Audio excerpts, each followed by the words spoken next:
ඔන්න ඉතින් අදත් ලස්සනම ලස්සන කතාවක් අරගෙන අපි ආවා. ඉතින් අද කතාව තමයි සින්ඩරෙල්ලා. අපි බලමුකෝ මොකද වෙන්නේ කියලා. එකමත් එක කාලෙක එකමත් එක රටක සින්ඩරෙල්ලා කියලා හරීම කරුණාවන්ත ගෑනු ළමයෙක් හිටියා. මේ සින්ඩරෙල්ලාගේ අම්මයි තාත්තයි සින්ඩරෙල්ලාට ගොඩාරියක් ආදරය කරා. ඔහොම ඉතින් මේ පවුල සතුටින් ආදරෙන් ජීවත් වුණා. හැබැයි ඔන්න එක දවසක් මේ සින්ඩරෙල්ලාගේ අම්මා හොඳටම අසනීප වුණා. එයාලා කොච්චර උත්සාහ කළත් එයාලට අම්මව බේරගන්න බැරි වුණා. ඉතින් මේ අම්ම නැති වෙන්න කලින් සින්ඩරෙල්ලාට මෙහෙම කිව්වා. සින්ඩරෙල්ලා ඔයා හැම වෙලාවෙම ධෛර්යයෙන් ඉන්න ඕන. ඒ වගේම කරුණාවන්ත වෙන්න ඕන. කරුණාව කියන්නේ කවදාවත් නැති නොවන හයියක්. මේ තමයි එයාගේ අම්මගේ අන්තිම වචන ටික. ඉතින් ඕම කාලය ගෙවිල ගියා. සින්ඩරෙල්ලයි තාත්තයි සතුටින් ජීවත් වුණා. ඔහොම ටික දවසක් යද්දී සින්ඩරෙල්ලගේ තාත්තා ආයෙත් කසාද බැන්දා. ඒ අම්මටත් තව දුවල දෙන්නෙක් හිටියා. මුලින් සින්ඩරෙල්ලා යාළුවෙක් යාළු වෙන්න හැදුවත් වැඩක් නම්ුනේ නැහැ. මොකද කුඩම්මයි යාගේ දුවල දෙන්නයි හරිම නපුරුයි. ඉතින් මෙහෙම කාලයක් ගෙවිල යද්දී සින්ඩරෙල්ලාගේ තාත්තත් හොඳටම අසනීප වුණා. අනේ අවාසනාවන්ත විදියට සින්ඩරෙල්ලාගේ තාත්තත් එයාව දාලා යන්නම ගියා. දැන් ඉතින් කුඩම්ම තමයි ගෙදර හැම දෙයක්ම පාලනය කරේ. මේ කුඩම්ම හරිම නරක විදියට තමයි පුංචි සින්ඩරෙල්ලාට සැලකුවේ. එයා සින්ඩරෙල්ලාට කියලා මුළු ගෙදරම වැඩ කරව ගත්තා. උයන්න, රෙදි හොදන්න, අස්පස් කරන්න මේ වගේ ගෙදර තියෙන හැම වැඩක්ම වගේ කරේ මේ අසරණ සින්ඩරෙල්ලා තමයි. ඒ වගේම මේ නපුරු කුඩම්මා සින්ඩරෙල්ලාට නිදා ගන්න පවා දුන්නේ දූවිලි පිරිච්ච කාමරයක්. මේ කුඩම්මා කොච්චර නපුරුකම් කරත් සින්ඩරෙල්ලා නම් කවදාවත් එයාලා එක්ක කේන්ති ගත්තේ නැහැ. එයා යාට දෙන හැම වැඩක්ම හරිම සතුටින් කරා. ඉතින් මේ සින්ඩරෙල්ලාගේ යාළුවෝනේ ගෙදර හිටපු කුරුල්ලෝ, මීයෝ, ලේන්නු වගේ සත්තු. ඉතින් නෝම කාලය ගෙවිල ගියා. ඔන්න දවසක් මුළු රටේම ලොකු කතාවක් පැතිරුණා. රාජ්‍ය සේවකයෙක් ඇවිත් ගම පුරාම නිවේදනයක් කරා. ඒ තමයි රජතුමාගේ නියෝගයෙන් කුමාරයාට මනමාලියක් සොයා විශාල නැටුම් උත්සවයක්. සියලුම තරුණියන්ට ආරාධනා. මේක අහගෙන හිටපු සින්ඩරෙල්ලාගේ සුළු අක්කල දෙන්න සතුටින් කෑ ගැහුවා. සින්ඩරෙල්ලාගේ හිතත් සතුටින් පිරීලා ගියා. අනේ මටත් යන්න ලැබෙයිද? එයා හිතුවා. ඉතින් සින්ඩරෙල්ලා කුඩම්ම ගාවට ගිහින් එයාටත් මේ නැටුම් උත්සවයට යන්න පුළුවන්ද කියලා ඇහුවා. මේ කාපු කුඩම්මට කේන්ති ගියා. උඹ නටන්න යන්නද? ගිහින් රෙදි ටික හොදලා ගෙවල් සුද්ධ කරලා ඔය අක්කලා දෙන්නගේ ඇඳුම් ටික හදලා ඉවර කරපන්. ඔය ඔක්කොම ඉවර කරොත් සමහර විට යන්න දෙන්න. මේ කහපු අසරණ සින්ඩරෙල්ලාට ගොඩක් දුක හිතුණා. එයා පුළුවන් උපරිමයෙන් මහන්සි වෙලා වැඩ කළා. අක්කලාගේ ඇඳුම් පවා ලස්සනට හදලා දුන්නා. ඉතින් මේ ඔක්කොම වැඩ ටික ඉවර කරපු සින්ඩරෙල්ලා එයාගේ අම්මගේ පරණ පෙට්ටියෙන් හරිම චාම් ලස්සන ගවුමක් හදාගත්තා. මේක දැකපු එයාලගේ අක්කල දෙන්නට නම් හරියට කේන්ති ගියා. ඉතින් මේ නපුරු අක්කල දෙන්න සින්ඩරෙල්ලාගේ මේ ලස්සන ගවුම ඉරලා දැම්මා. ඒ වගේම එයාලා සින්ඩරෙල්ලාට කිව්වා තමුන්ට කවදාවත් එහෙ යන්න බෑ. මේ දෙයට නම් සින්ඩරෙල්ලාට හොඳටම දුක හිතුණා. එයා හොඳටම ඇඬුවා. මේ විදියට වත්ත පිටිපස්සට වෙලා අඬ අඬිනපු සින්ඩරෙල්ලා එකපාරටම පුංචි එළියක් දැක්කා. ඒ වගේම එයාට හරිම මෘදු කටහඬක් ඇහුණා. දරුවෝ ඇයි මේ අඬන්නේ? අසනන සින්ඩරෙල්ලා උඩ බැලුවම දැක්කේ රිදී පාට කොණ්ඩයක් තියෙන, දිලිසෙන යෂ්ටියක් තියෙන හරිම ලස්සන ගෑනු කෙනෙක්. ඉතින් මේ ගෑනු කෙනා දිහා සින්ඩරෙල්ලා බය වෙලා බලාගෙන හිටියා. එතකොට මේ ගෑනු කෙනා hina වෙලා සින්ඩරෙල්ලාට කියනවා බය වෙන්න එපා. මම තමයි ඔයාගේ සුරංගනම්මා. මේක අහපු සින්ඩරෙල්ලාට නම් මුකුත් හිතා ගන්න බැරි වුණා. ඉතින් එයා දිහා මේ බය වෙලා බලන් ඉන්න සින්ඩරෙල්ලාට මේ සුරංගනම්මා කියනවා දැන් ඔයා අඬන්න එපා. මම ආවනේ. ඔය ආදරයට අනිවාර්යයෙන්ම නැටුම් උත්සවයට යනවා කියලා.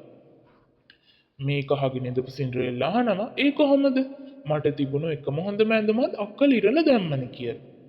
සුරංගනම්මා හරිම ආදරණීයව hina වෙලා එයාගේ යෂ්ටිය වනන්න පටන් ගත්තා. මේ වෙලාවේ වුණ දෙයින් නම් සින්ඩරෙල්ලා පුදුම වුණා. වට්ටක්ක ගෙඩියක් දිලිසෙන රන් කරත්තයක් වුණා. මීයෝ සුදුම සුදු අශ්වය වුණා. කටුස්සෝ ලස්සන සේවකයෙක් වුණා. ලස්සනම ලස්සන දිලිසෙන නිල් ගවුම එයාට ඉබේම ඇඳුණා. ඒකම එයාට ලැබුණු අනිත් දේ තමයි ලස්සනම ලස්සන දිලිසෙන වීදුරු සෙරෙප්පු දෙක. ඉතින් මේ හැම දෙයකටම පස්සේ සුරංගනා අම්මා සින්ඩරෙල්ලාගෙන් ඇහුවා, දැන් ඔයාට සතුටුයි නේද දරුවෝ? ඔයාට දැන් උත්සවයට යන්න පුළුවන් නේද කියලා. ඉතින් අහිංසක සින්ඩරෙල්ලා සුරංගනා අම්මට ගොඩාක් ස්තුති කරා. සින්ඩරෙල්ලාට ගොඩාරියක් සතුටුයි. ඉතින් සින්ඩරෙල්ලා පිටත් වෙන්න හදනකොටම සුරංගනා අම්මා අවවාදයක් කළා. හරියටම මැදියම් රෑ 12ට මේ මායාවන් ඔක්කොම නැති වෙනවා. ඉතින් ඊට කලින් ඔයා ආයේ එන්න ඕන. මේක හොඳට මතක තියාගන්න ඕන සින්ඩරෙල්ලා.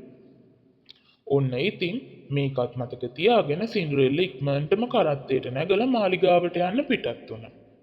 ඔන්න ඉතින් සින්ඩරෙල්ලා මාලිගාව ගාවට ආවා. මාලිගාව ලයිට් එළියෙන් ලස්සනට බැබළුණා. සින්ඩරෙල්ලා උත්සවයට ඇතුල් වුණා. උත්සවයේ ඉඳපු හැමෝම සින්ඩරෙල්ලා දිහා පුදුමෙන් බලාගෙන ඉඳියා. මොකද ඒ තරම් ලස්සන ගෑනු කෙනෙක් මීට කලින් ඒ කවුරුත්ම දැකලා තිබ්බේ නැහැ. ඉතින් මේ පිරිස වගේම කුමාරයාත් සින්ඩරෙල්ලාගෙන් ඇස් අහකට ගන්න බැරි වුණා. කුමාරයා සින්ඩරෙල්ලාට නටන්න ආරාධනා කරා. සින්ඩරෙල්ලාත් හරිම සතුටින් මේ ආරාධනාව පිළිගත්තා. එයාලා හරිම සතුටින් නැටුවා. මේ විදියට කාලය ගෙවිලා ගියා. සින්ඩරෙල්ලාට සතුට වැඩි ගමට වෙලාව අමතක වුණා. එකපාරටම මැදියම් රැයේ සීනුව නාද වෙන්න පටන් ගත්තා. සින්ඩරෙල්ලාට උන් හිටි තැන් අමතක වුණා. එයා දුවන්න පටන් ගත්තා. දුවගෙන පඩිපෙළ බැස්සා. මුකුත්ම හිතා ගන්න බැරි වුණු කුමාරයා එයාගේ පිටිපස්සෙන් ආවා. ඉන්න මට ඔයාගේ නම කියන්නකෝ. කොහොම වුණත් කුමාරයාට වඩා සින්ඩරෙල්ලා ඉක්මන් වුණා. හැබැයි ඉතින් එයා දුවපු වේගෙට එයාගේ එක සෙරෙප්පුවක් පඩිපෙළ උඩ වැටුණා. ඉතින් ඔන්න ඊළඟ දවස උදා වුණා. ගම පුරාම නිවේදනයක් ගියා. ඒ නිවේදනය කුමාරයාගෙන්. මේ සිරිප්පුව කාගේද? මම යාව තමයි කසාද බඳින්නේ. ඉතින් මේ ආරංචිය ගම පුරාම පැතිරිලා ගියා. රටේ හිටපු හැම කෙනෙක්ම සිරිප්පුව දාන්න උත්සාහ කරා. ඒ අතර සින්ඩරෙල්ලාගේ අක්කලත් ඉන්දියා. ඒත් ඉතින් එයාලා කාටවත් මේ සිරිප්පුව දාන්න බැරි වුණා. ඉතින් මේ අතරේ සින්ඩරෙල්ලා එකපාරටම මෙයාලා ඉන්න තැනට ආවා. මේක දැකපු කුඩම්මා සින්ඩරෙල්ලාට හොඳටම කෑ ගහලා එළෙව්වා. මේක දැකපු රාජපුරුෂයා කියනවා අපුට ලැබුණු අන හැම කෙනෙක්ම මේ සෙරෙප්පුව දාන්න ඕන කියන එක. ඉතින් එයාටත් එන්න කියන්න. එතකොට මේ කුඩම්මා කියනවා නෑ එයා අපේ සේවිකාව. අනික එයා ඒ උත්සවයට ගියෙත් නෑනේ කියලා. කොහොම වුණත් රජානට කුඩම්මට කරන්න දෙයක් නැති වුණා. ඉතින් රාජපුරුෂයා සින්ඩරෙල්ලාට මේ සෙරෙප්පුව දැම්මා. සෙරෙප්පුව හරියටම ගැලපුණා.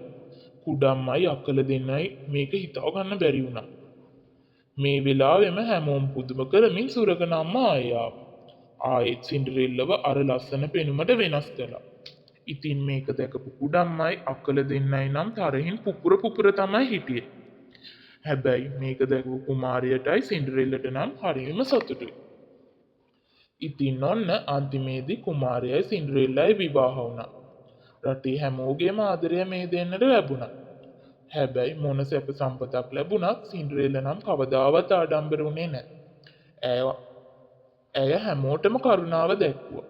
ඉතින් අන්තිමේදී නපුරු කුඩම්මයි අක්කල දෙන්නයි සින්ඩරෙල්ලාගෙන් සමාව ගත්තා. සින්ඩරෙල්ලාත් මෙයාලට සමාව දුන්නා. මොකද එයාගේ ලොකුම වගේම එකම ශක්තිය තමයි කරුණාව. ඉතින් සින්ඩරෙල්ලායි කුමාරයයි සතුටින් ජීවත් වුණා. ඉතින් පුංචි යාළුවනේ මේ හැම දෙයකටම හේතුව මායාව නම් නෙමෙයි. හේතුව තමයි සින්ඩරෙල්ලාගේ ආදරය, කරුණාව හා ධෛර්යය. ඉතින් පුංචි අපිත් ඉගෙන ගමු සින්ඩරෙල්ලා වගේම කරුණාවන්ත හොඳ කෙනෙක් වෙන්න. අදට කතාව ඉවරයි. ආයෙත් දවසක ලස්සන කතාවකින් හම්බ වෙමු.